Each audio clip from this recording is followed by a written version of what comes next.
तो आज की इस वीडियो में बिहार बोर्ड द्वारा जारी किया गया इकोनॉमिक्स यानी अर्थशास्त्र का मॉडल पेपर 2021 की कंप्लीट सॉल्यूशन करेंगे, जो आपके 2021 की इंटर की परीक्षा में 100% आएंगे यानी गारंटी आएंगे।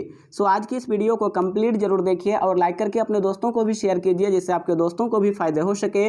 और यदि आप चैनल में नए हैं तो प्लीज़ चैनल को सब्सक्राइब करके बेल आइकन को जरूर प्रेस कीजिए, जिससे हमारी हर नए वीडियो का नोटिफिकेशन आपको सबसे पहले मिले और आप उन वीडियोज को सबसे पहले देख पाएँ। तो चलिए आज की इस वीडियो को स्टार्ट करते हैं। और लास्ट में आप लोगों को बताना होगा कि आप लोगों को इस मॉडल पेपर का कितना ऑब्जेक्टिव क्वेश्चन का आंसर याद था।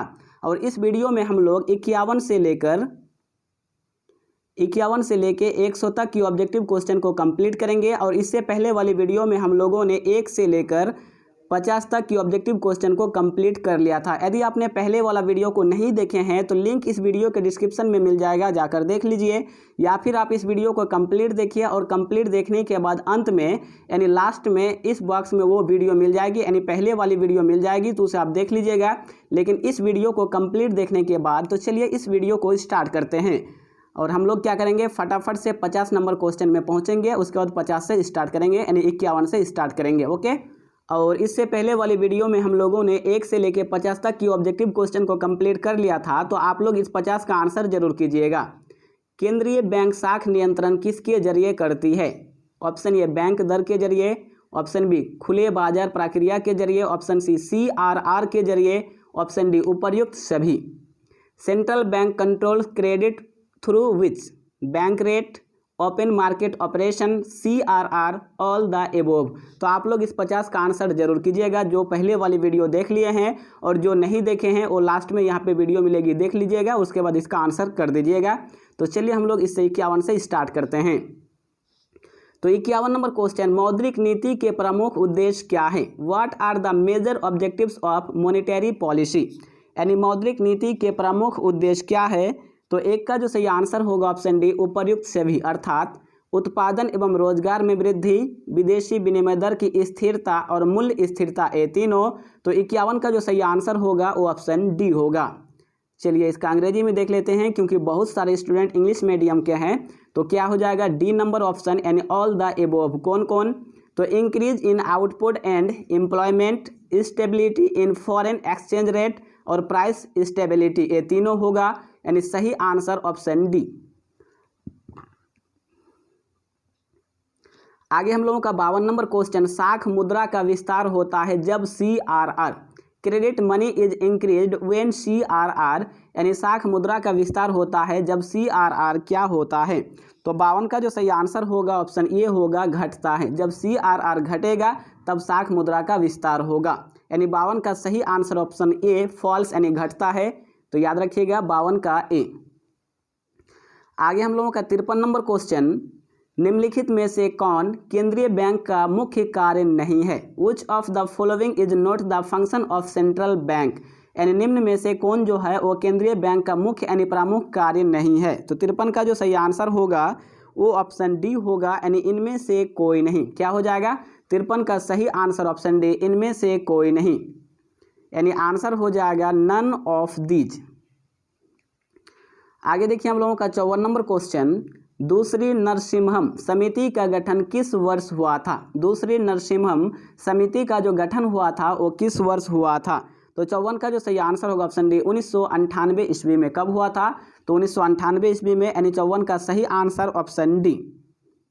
चलिए आगे देखते हैं और इसका अंग्रेजी देख लीजिए।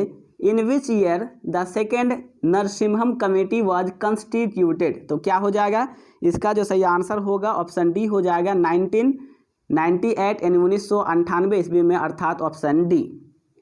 आगे हम लोगों का 55 number question, question number 55, banking Lokpal योजना के कार्यक्षेत्र के अंतर्गत निम्नलिखित में किसे शामिल किया गया है?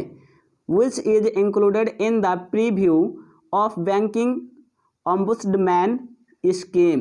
यानी बैंकिंग लोकपाल योजना के कार्यक्षेत्र के अंतर्गत निम्नलिखित में किसे शामिल किया गया है? तो 55 का जो सही आंसर होगा ऑप्शन डी हो जाएगा, अर्थात उपरोक्त सभी। कौन कौन? सभी अनुसूचित बैंक, सहकारी बैंक और वाणिज्यिक बैंक, ये तीनों होगा, यानी 55 का सही आंसर होगा option D. All the schedules bank, cooperative banks and commercial bank, यानी ऑप्शन डी इसका राइट आंसर है।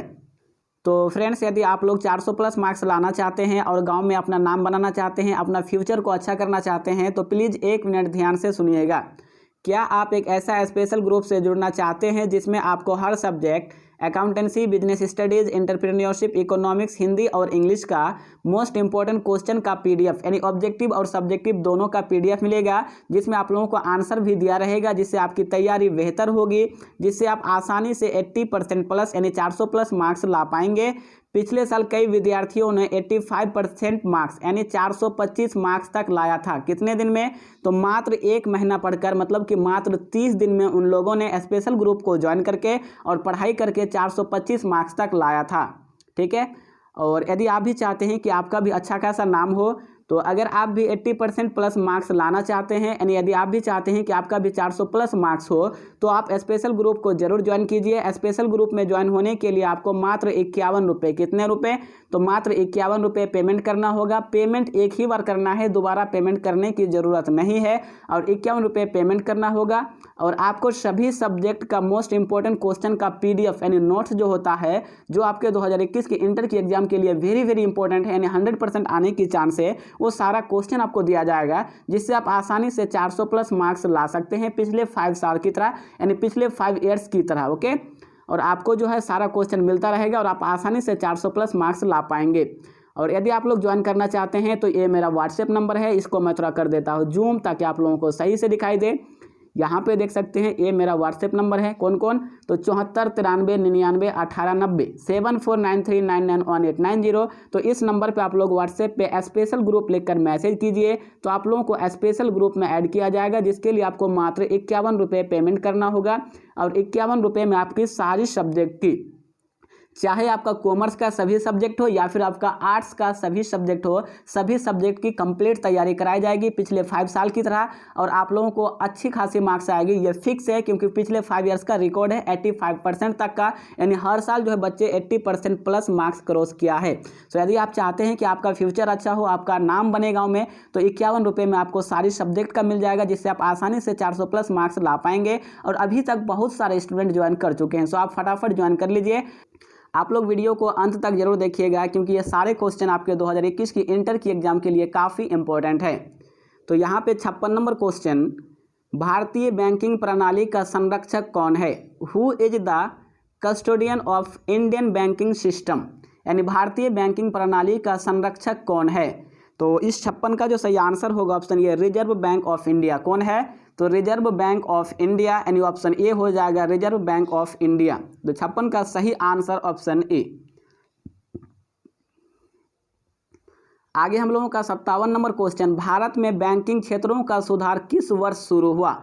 यानी भारत में बैंकिंग क्षेत्रों का जो सुधार शुरू हुआ था वो कब से चालू हुआ, यानी स्टार्ट हुआ था? तो 57 का जो सही आंसर होगा ऑप्शन डी, 2001 ईस्वी से। कब से? तो 2001 से, यानी डी इसका सही आंसर है।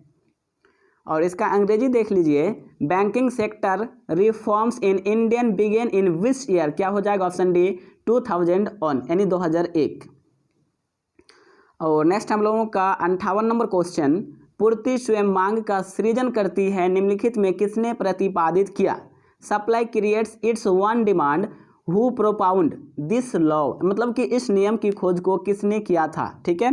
तो 58 का जो सही आंसर होगा ऑप्शन ये, जे.बी. से ने। किसने किया था? तो जे.बी. से ने। पूर्ति स्वयं मांग का सृजन करती है, निम्नलिखित में से किसने प्रतिपादित किया? जे.बी. से, यानी 58 का सही आंसर ऑप्शन ए। और नेक्स्ट हम लोगों का 59 नंबर क्वेश्चन, विनियोग की मात्रा में वृद्धि होने के साथ साथ MEC with the increase in investment MEC, यानी विनियोग की मात्रा में वृद्धि होने के साथ साथ MEC क्या होता है? तो 59 का जो सही आंसर होगा ऑप्शन बी, घटती रहती है। क्या होती है? तो फॉल्स होती है, यानी ऑप्शन बी इसका राइट आंसर है।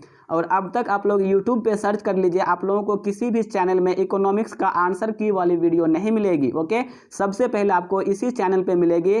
तो यदि आप लोग चाहते हैं कि सबसे पहले आपको मिले, तो आप चैनल को सब्सक्राइब जरूर कर लीजिए। और एक बार आप चेक कर लीजिए, कोई भी चैनल में आपको इकोनॉमिक्स का यानी कॉमर्स का जितने भी है नहीं मिलने वाला है, क्योंकि वो लोग बाद में करेगा दूसरे का वीडियो देख के। ओके, तो आप लोग जो है इस वीडियो को कंटिन्यू जरूर देखते रहिए और चैनल को सब्सक्राइब कर लीजिए, क्योंकि इस चैनल में आपको सबसे पहले मिलेगी, और वो भी 100% राइट, यानी सही वाली।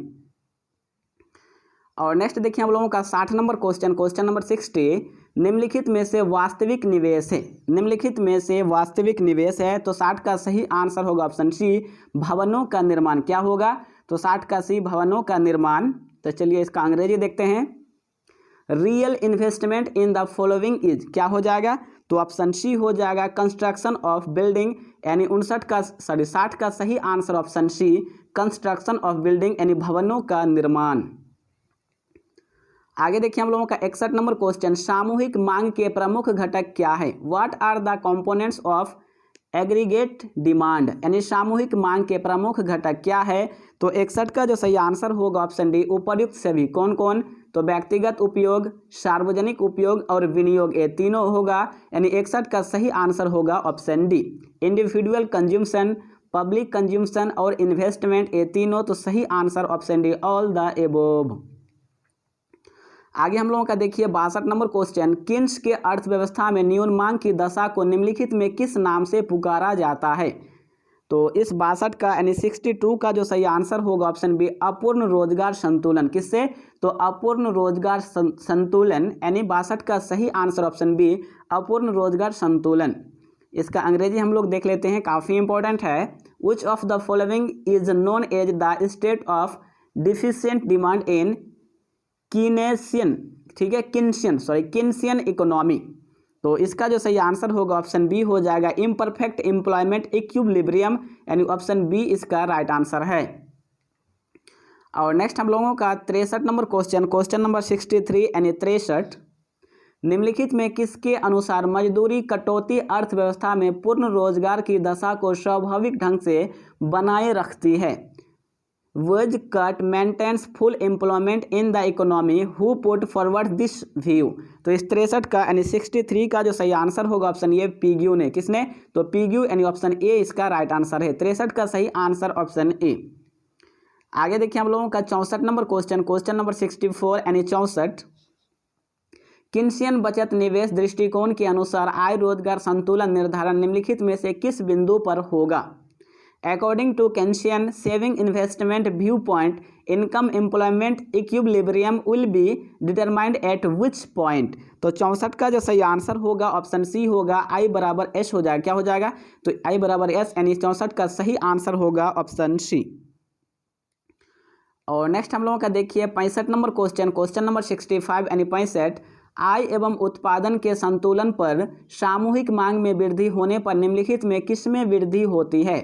Increase in aggregate demand of equilibrium level of income and production, cause increase in which of the following. तो 65 का जो सही आंसर होगा ऑप्शन डी होगा। क्या हो जाएगा? तो उपर्युक्त सभी, यानी ऑल द एबोव, अर्थात रोजगार, उत्पादन और आय, ये तीनों, एम्प्लॉयमेंट, प्रोडक्शन एंड इनकम, तीनों। तो 65 का सही answer option D.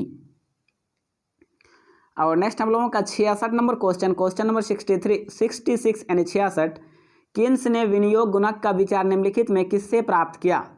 From which one of the following Keynes derived investment multiplier idea, यानी किन्स ने विनियोग गुणक का विचार निम्नलिखित में से किससे प्राप्त किया था?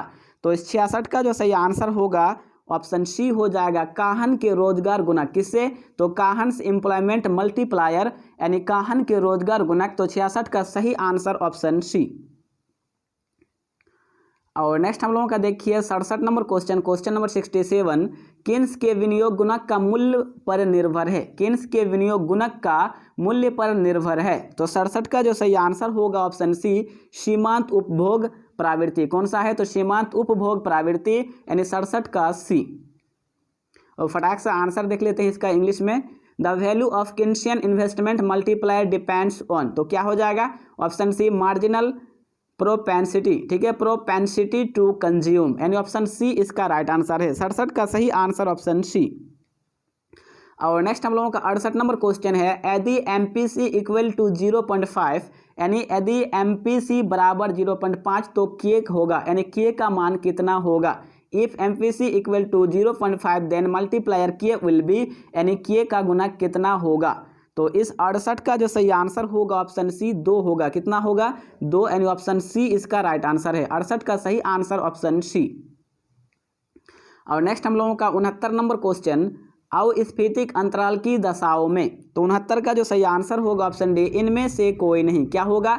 अवस्फीतिक अंतराल की दशा में इन तीनों में से कोई नहीं, यानी 69 का सही आंसर ऑप्शन डी होगा। इसका अंग्रेजी में देख लीजिए, हम लोग इंग्लिश को ट्राई कर लेते हैं एक बार।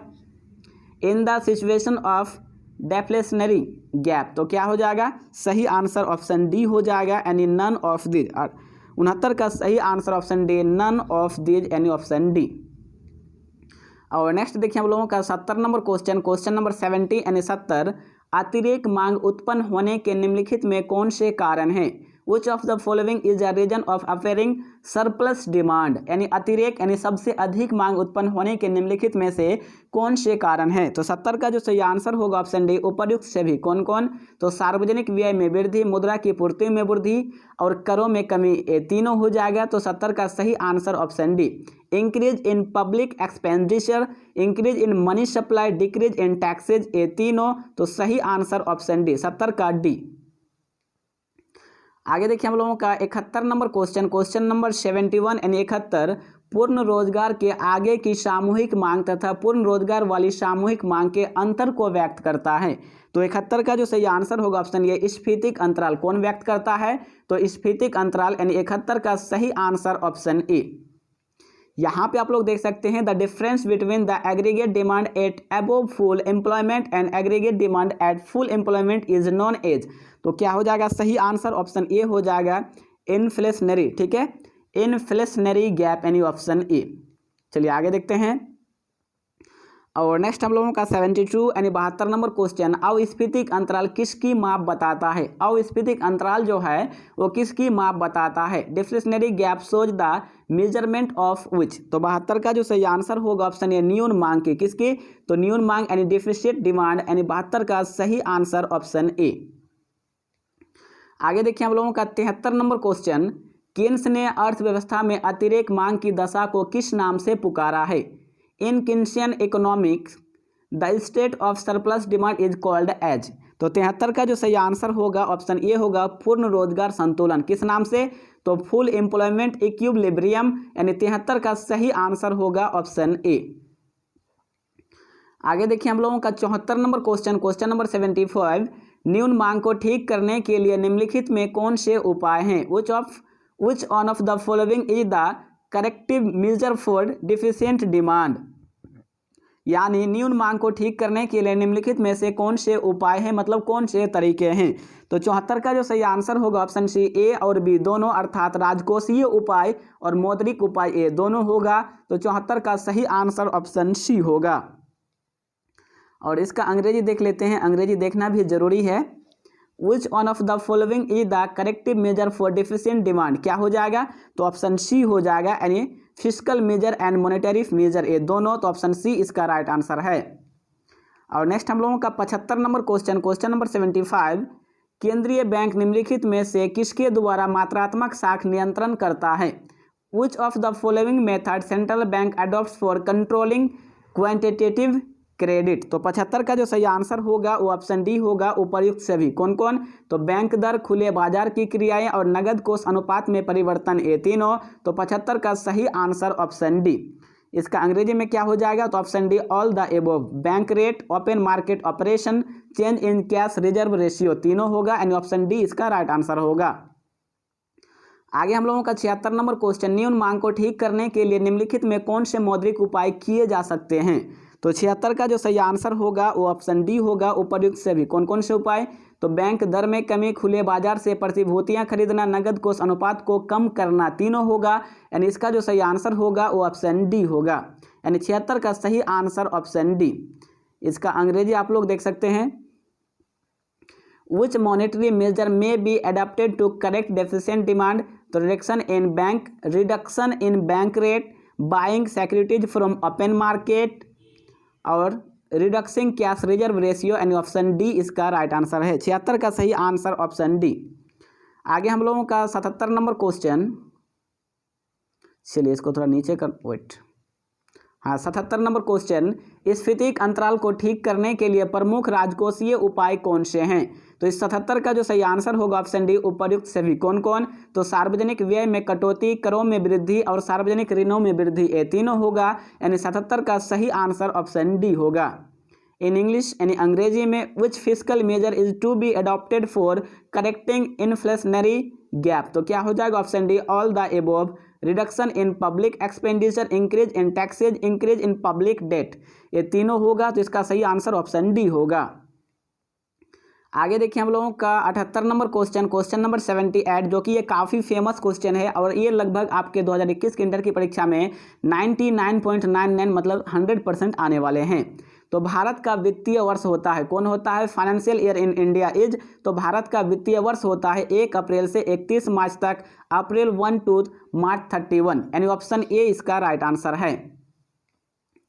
आगे देखिए हम लोगों का 69 नंबर क्वेश्चन, बजट के संगठक निम्नलिखित में कौन है? Which is a component of budget, budget के संगठक निम्नलिखित में कौन है? तो 79 का जो सही आंसर होगा option C, both A and B, यानी ए और बी दोनों, अर्थात बजट प्राप्तियां और बजट व्यय ये दोनों होगा। तो 79 का सही आंसर ऑप्शन सी होगा। आगे देखिए हम लोगों का 80 यानी 80 नंबर क्वेश्चन, बजट प्राप्तियों के संगठक निम्नलिखित में कौन है? Which is a component of budget receipt, यानी बजट प्राप्तियों के संगठक निम्नलिखित में कौन है? तो 80 का जो सही आंसर होगा ऑप्शन सी, ए और बी दोनों, बोथ ए एंड बी, यानी राजस्व प्राप्तियां, पूंजीगत प्राप्तियां ये दोनों होगा। तो 80 का C, revenue receipt and capital receipt, अर्थात सी इसका सही आंसर है। और नेक्स्ट हम लोगों का 81 नंबर क्वेश्चन, सरकार के कर राजस्व में शामिल है, tax revenue of the government includes, यानी सरकार के कर राजस्व में शामिल है। तो 81 का जो सही आंसर होगा option D, all the above, यानी उपर्युक्त सभी। कौन कौन? तो आयकर, निगम कर और सीमा शुल्क ये तीनों शामिल है। Income tax, corporate tax and custom duty तीनों, यानी ऑप्शन डी। 81 का सही आंसर ऑप्शन डी। आगे देखिए हम लोगों का 82 नंबर क्वेश्चन, निम्नलिखित में कौन प्रत्यक्ष कर है? Which of the following is direct tax, यानी निम्नलिखित में से कौन प्रत्यक्ष कर है? तो 82 का जो सही आंसर होगा option C, both A and B, यानी क्या हो जाएगा? ए और बी दोनों। कौन कौन? तो आयकर और उपहार कर, income tax and gift tax दोनों। तो इसका सही आंसर ऑप्शन सी, 82 का सही आंसर ऑप्शन सी। आगे देखिए हम लोगों का 83 नंबर क्वेश्चन, निम्नलिखित में कौन अप्रत्यक्ष कर है?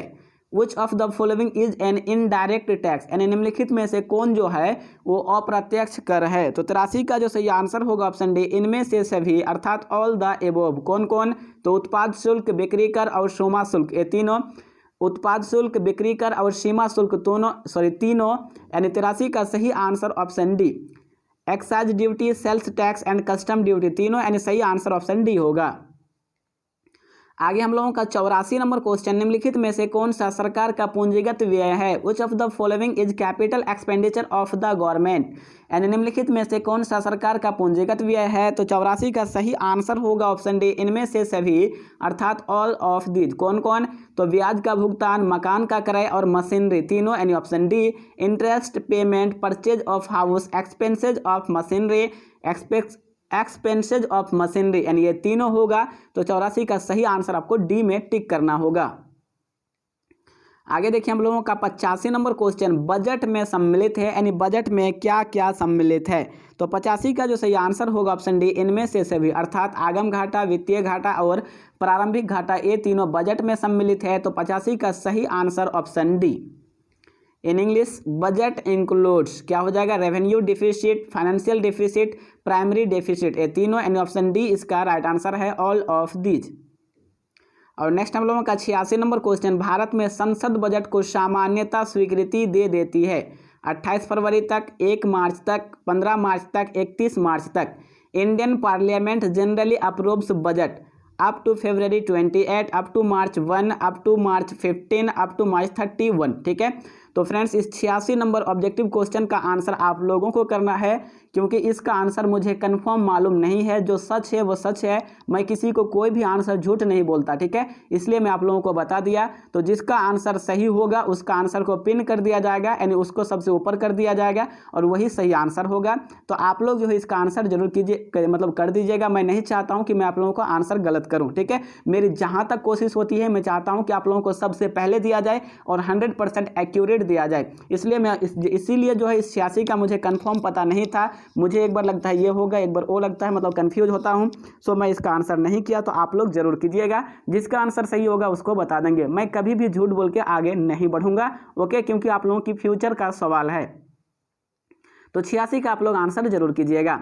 आगे हम लोगों का 87 नंबर क्वेश्चन, प्राथमिक घाटा होता है, प्राइमरी डिफिसिट इज, यानी प्राथमिक घाटा होता है। तो 87 का जो सही आंसर होगा ऑप्शन ए हो जाएगा, वित्तीय घाटा माइनस ब्याज भुगतान, fiscal deficit minus interest payment, fiscal deficit, ठीक है, fiscal deficit minus interest payment, यानी वित्तीय घाटा माइनस ब्याज भुगतान। तो 87 का सही आंसर ऑप्शन ए।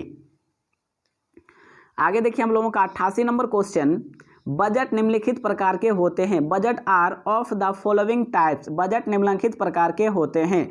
तो इस 88 का जो सही आंसर होगा ऑप्शन डी, उपरोक्त सभी। कौन कौन? तो संतुलित बजट, आधिक्य का बजट और घाटे का बजट, ये तीनों, balanced budget, surplus budget, deficit budget, तीनों, यानी option D all of the above. तो इसका सही आंसर होगा ऑप्शन डी, 88 का डी। और नेक्स्ट देखिए हम लोगों का 89 नंबर क्वेश्चन, निम्न में से कौन सा राजकोषीय घाटे से होने वाला खतरा है? Which of the following is a danger of fiscal deficit. तो इस 89 का यानी 99 का सही आंसर होगा ऑप्शन बी, स्फीतिकारी दबाव, यानी इन्फ्लेशनरी प्रेशर। क्या हो जाएगा? इन्फ्लेशनरी प्रेशर, स्फीतिकारी दबाव, यानी 89 का सही आंसर ऑप्शन बी। चलिए आगे देखते हैं। और नेक्स्ट हम लोगों का 90 यानी 90 नंबर क्वेश्चन, निम्न में से कौन सरकार द्वारा उधार लेने वाले कारणों की ओर ध्यान आकर्षित करता है? Which of the following indicates the reason of borrowings by the government? तो 90 का जो सही आंसर होगा ऑप्शन सी, राजस्व घाटा। क्या होता है? रेवेन्यू डिफिसिट, यानी 90 का सही आंसर ऑप्शन सी, राजस्व घाटा। आगे देखिए हम लोगों का 91 नंबर क्वेश्चन, बजट निम्न में से कौन सा शब्द है? Which of the following words is budget? Budget निम्न में से कौन सा शब्द है? तो 91 का सही आंसर ऑप्शन सी, फ्रेंच शब्द है। कौन सा है? तो फ्रेंच, यानी 91 का सी। और नेक्स्ट हम लोगों का 92 नंबर क्वेश्चन, आयकर का लाभ प्राप्त होता है, आयकर का जो लाभ प्राप्त होता है वो किसको प्राप्त होता है? तो केंद्र सरकार एवं राज्य सरकार दोनों को प्राप्त होता है, केंद्र सरकार एवं राज्य सरकार दोनों को। तो 92 का सही answer option C, benefit of income tax is receivable by both the central and statement government, and option C इसका राइट आंसर है। आगे हम लोगों का 93 नंबर क्वेश्चन, क्वेश्चन नंबर 93 यानी 93, देख लीजिए यहाँ पे, विनिमय दर के निम्नलिखित में कौन से रूप हैं? विच of the following is a form of exchange rate, यानी विनिमय दर के निम्नलिखित में से कौन से रूप हैं? तो 93 का जो सही आंसर होगा ऑप्शन सी, ए और बी दोनों। क्या हो जाएगा? बोथ ए एंड बी, यानी स्थिर विनिमय दर। क्या होगा? स्थिर विनिमय दर और लोचपूर्ण विनिमय दर, ये दोनों। तो 93 का सही आंसर, तो 93 का सही आंसर होगा ऑप्शन सी, ए और बी दोनों, C both A and B. Fixed exchange rate, flexible exchange rate, यानी ऑप्शन दोनों हो जाएगा सही। तो 93 का सही answer option C.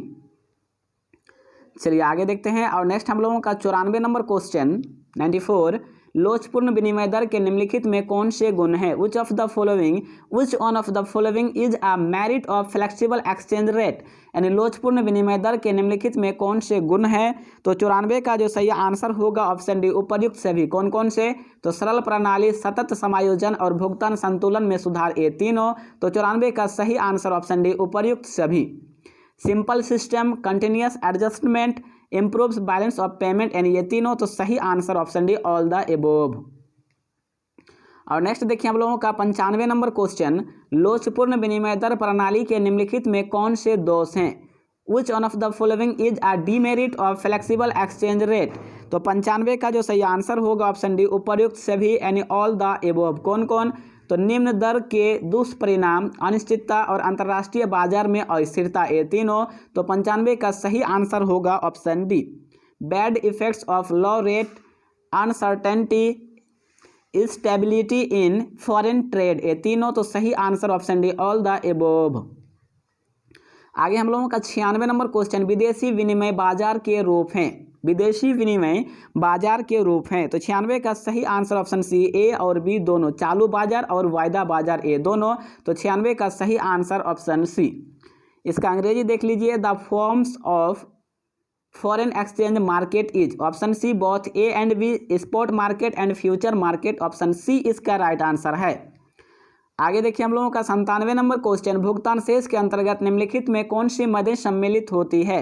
Which of the following items are included in balance of payment? भुगतान शेष के अंतर्गत निम्नलिखित में कौन सी मदें सम्मिलित होती है?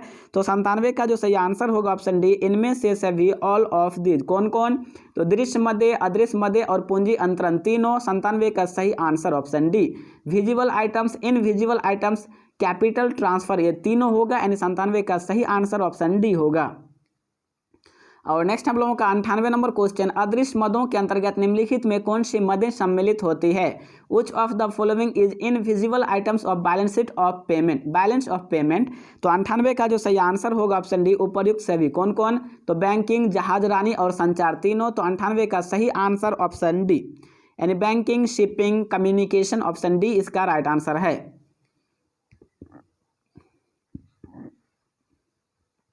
और 99 नंबर क्वेश्चन, चालू खातों की निम्नलिखित में कौन सी मदें हैं? तो 99 का सही आंसर होगा ऑप्शन डी, उपर्युक्त सभी। यानी दृश्य मदों का आयात, पर्यटकों का खर्च और दृश्य मदों का निर्यात, दोनों होगा, यानी तीनों होगा। तो 99 का सही आंसर जो होगा वो ऑप्शन डी होगा। क्या हो जाएगा? ऑप्शन डी, उपर्युक्त सभी। यहाँ पे अंग्रेजी देख लीजिए, which one of the following is an item of current account? तो क्या हो जाएगा? Import of visible item, expense of tourist, export of visible item, यानी ऑप्शन डी इसका राइट आंसर है, ऑल द एबोव। और नेक्स्ट हम लोगों का यहाँ पे देख सकते हैं 100 नंबर क्वेश्चन, निम्नलिखित में कौन से भुगतान शेष के घटक हैं? विच of the following is the component of balance of payment? तो 100 का जो सही आंसर होगा वो ऑप्शन सी होगा, बोथ ए एंड बी, यानी क्या हो जाएगा? ऑप्शन सी, ए और बी दोनों, चालू खाता और पूंजी खाता दोनों। तो 100 का सी। और यहाँ पे आप लोगों को वीडियो दिख रही होगी, तो इस वीडियो को आप लोग जरूर देख लीजिए। यहाँ पे वीडियो है, देख लीजिए, यहाँ पे वीडियो है पहले वाली, तो इसे आप जरूर देखिएगा। और वीडियो कैसी लगी? अच्छी लगी हो तो प्लीज़ वीडियो को एक लाइक कीजिए और लाइक करके अपने दोस्तों को भी शेयर कीजिए। और चैनल में नए हैं और आप चाहते हैं कि आपके इंटर की परीक्षा की तैयारी ऐसी हो जिससे कि आप आसानी से 400 प्लस मार्क्स ला सकें, तो आप स्पेशल ग्रुप को जरूर ज्वाइन कर लीजिएगा। ओके, तो फ्रेंड्स आज की इस वीडियो में यहीं तक, मिलते हैं फिर नेक्स्ट वीडियो में, तब तक के लिए बाय।